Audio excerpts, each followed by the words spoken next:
Today we'll be sketching an old Japanese house and bringing it to life with watercolors.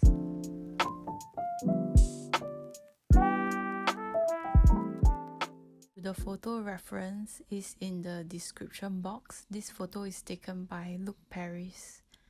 So don't be intimidated by all of the little details. First, focus on the obvious lines of the structure and think of it as a rectangular box facing at an angle. One of the best things about this style is that it's all about embracing imperfections. When you're sketching loosely, you're capturing the essence of the scene and not trying to make it look perfect. The goal of loose urban sketching isn't to recreate something exactly as it is. Instead, you're translating your experience and how the place feels to you. So don't worry about making every line perfect. In fact, let them be a little messy, let them overlap, allow those imperfections to bring character into your art. That's where your voice as an artist truly shines. The more you embrace that, the more confident and expressive your sketches will become.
For inking, I'm using Sakura Pigma Micron in 01.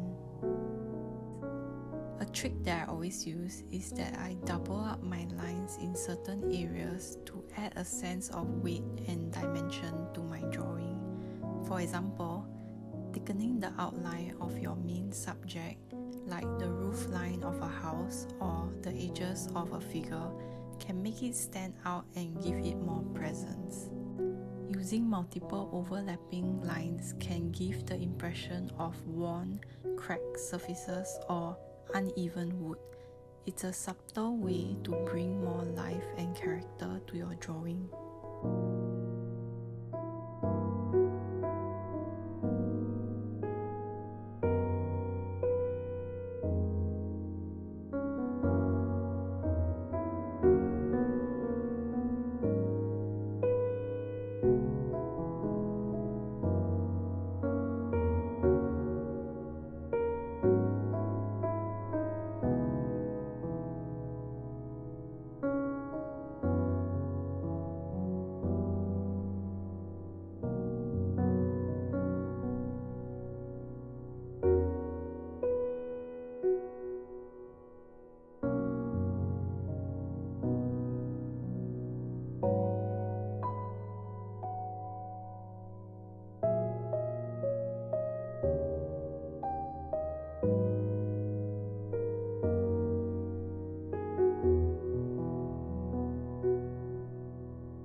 we're finally done with inking.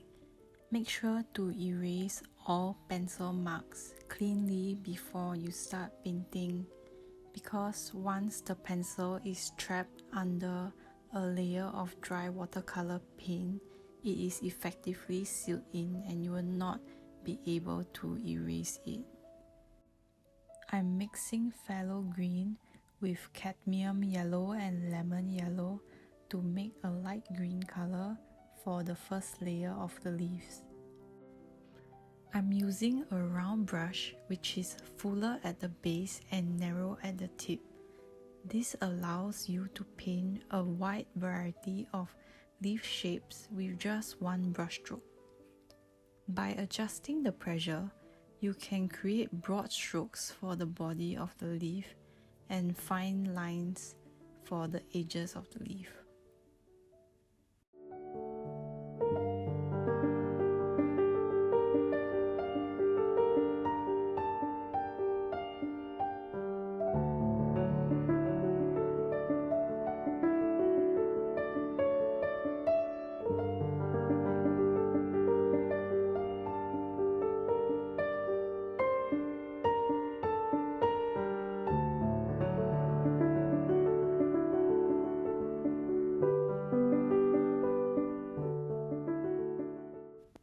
Mix raw umber and yellow ochre to create a light brown for the wooden panels of the house.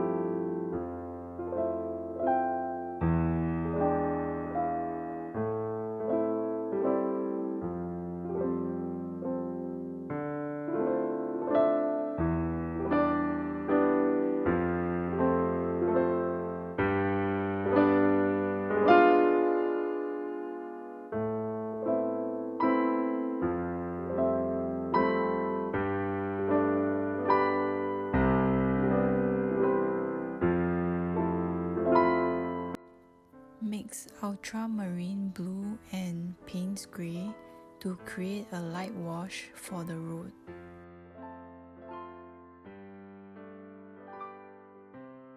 Here I'm using a mop brush to create large, even washes of color and to also paint soft gradients for the road. At this stage, we are not creating any defined shadows yet, but just washes of color for the underpainting.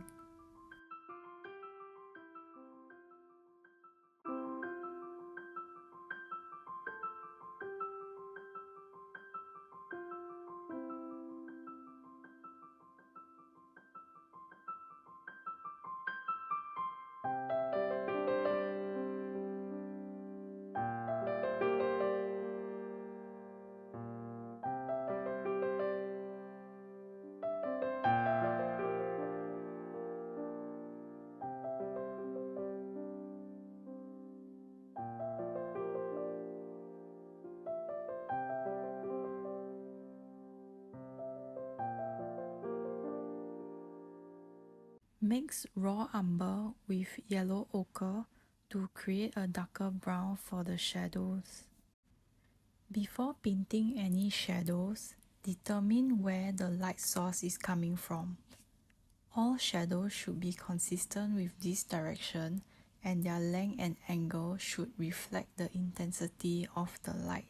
In this case, the light is coming from the right side. So all the shadows should be more heavier on the left side of the building.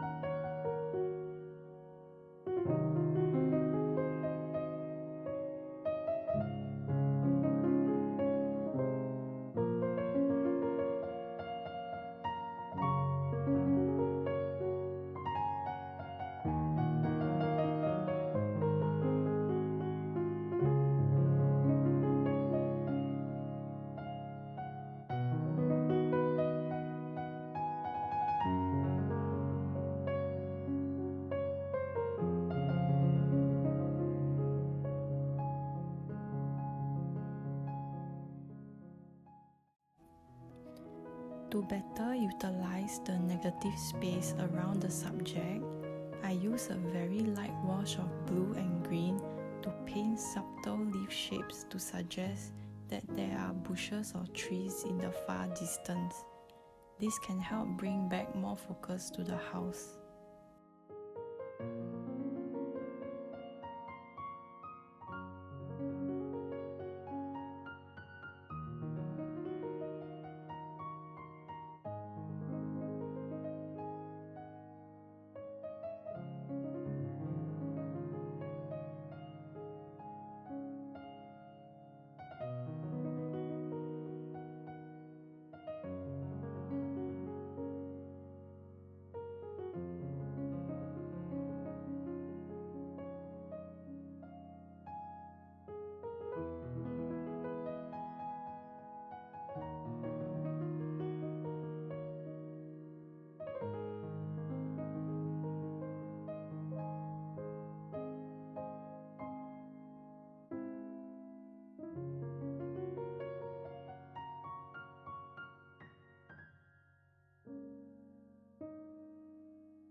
Notice that I'm using a light wash of ultramarine blue for some of the shadows.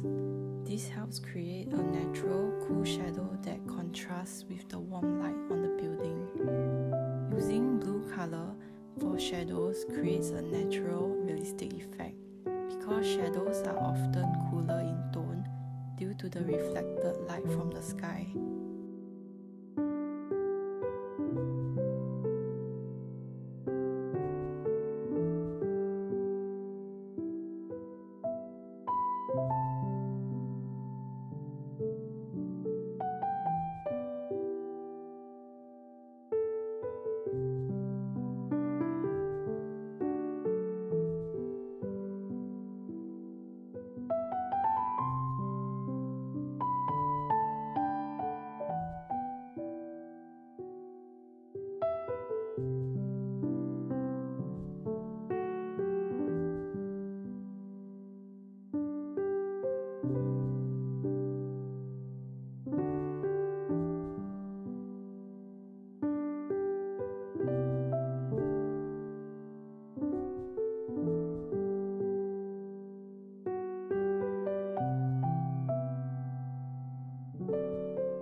Even though the main light source is coming from the right, light will still bounce onto the left side of the house because of reflected light. So the shadows of the plants growing on the house will be cast to the right side, where the light is less direct.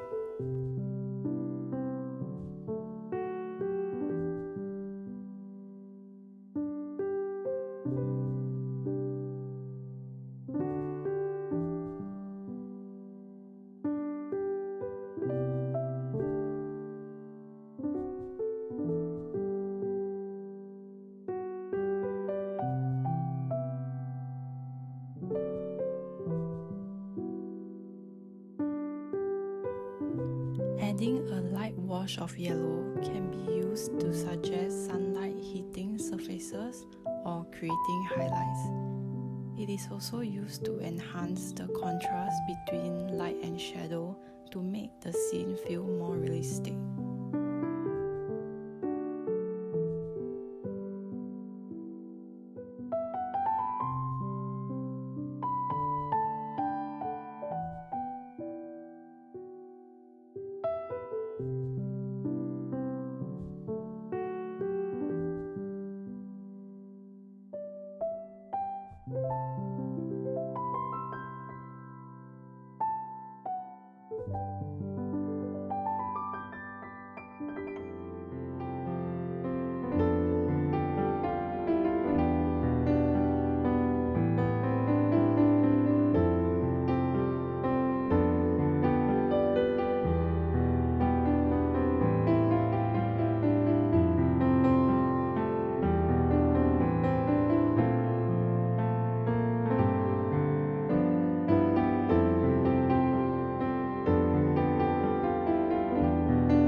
Okay, we are nearly done. So now I'm just adding the final details with smaller brush strokes after the initial washes have been dried. This step is optional, but if you want to refine the painting further, I'm just adding extra layers of shadow to make certain areas stand out and incorporating smaller green leaves growing on the house for more added visual interest. The details will help guide the viewer's eye through the composition better.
So here I'm just outlining certain leaf shapes and shadows that I see.